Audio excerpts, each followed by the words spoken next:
Welcome to Win the Day from Back to the Bible. I'm your coach, Pastor Nat, and today we're going to talk about the main character of your life. Who's the main character of your life? You're probably thinking that it's you. I mean, if it's your story, then you're the main character, right? Well, let's think of another example.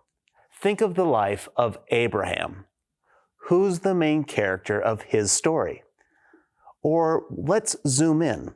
What about the story of Abraham offering up Isaac as a sacrifice? Who's the main character in that story? If you said Isaac or even Abraham, you would be wrong. God is the main character of that story and of Abraham's life. The same is true for your life today. You may play a big role, but God is really the main character.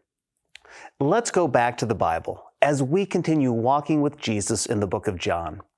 We'll pick up the story in John chapter 11, verse 1. This is a familiar story that often pulls our attention off the main character. Here's what John wrote in John chapter 11, beginning in verse 1. Now a certain man was ill, Lazarus of Bethany, the village of Mary and her sister Martha. It was Mary who anointed the Lord with ointment and wiped his feet with her hair, whose brother Lazarus was ill. So the sisters sent to him, saying, Lord, he whom you loved is ill. But when Jesus heard it, he said, This illness does not lead to death. It is for the glory of God, so that the Son of God may be glorified through it. In chapter 10, John finishes recording Jesus' public ministry. It ends with Jesus' enemies still hating him.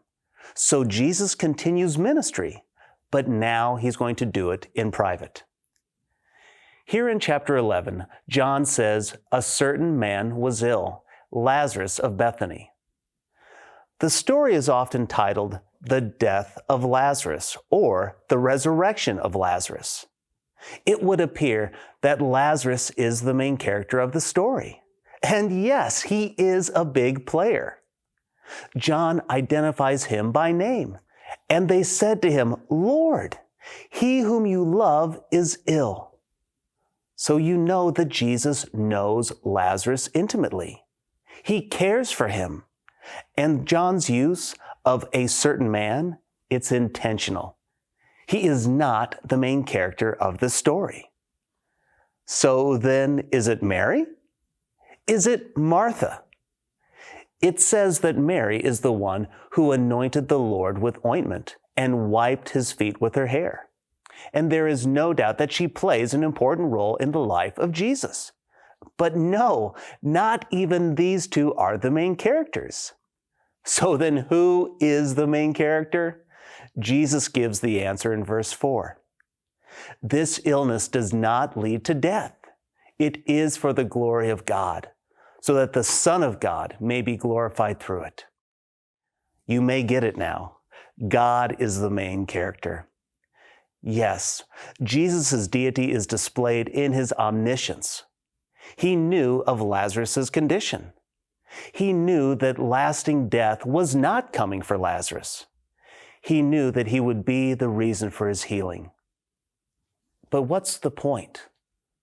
All this would be done so that God would be glorified, so that Jesus, the Son of God, would be glorified through it. So now, how about you? Is your life all about you and your glory? In a performance-based culture, it's hard to avoid this trap. How you perform at work, at home, at school, at play, and in life seems to be all about you and your glory. But as Christians, we have an audience of one. That's God. All we do is for His glory. My challenge for you today is to deflect the praise of people and point it right back to God. I encourage you to remember all we have is grace from God. Therefore, He is worthy of all the praise. So again, I ask, Who's the main character of your life? Remember, it's God. So let's live like it. When we do, God will win the day.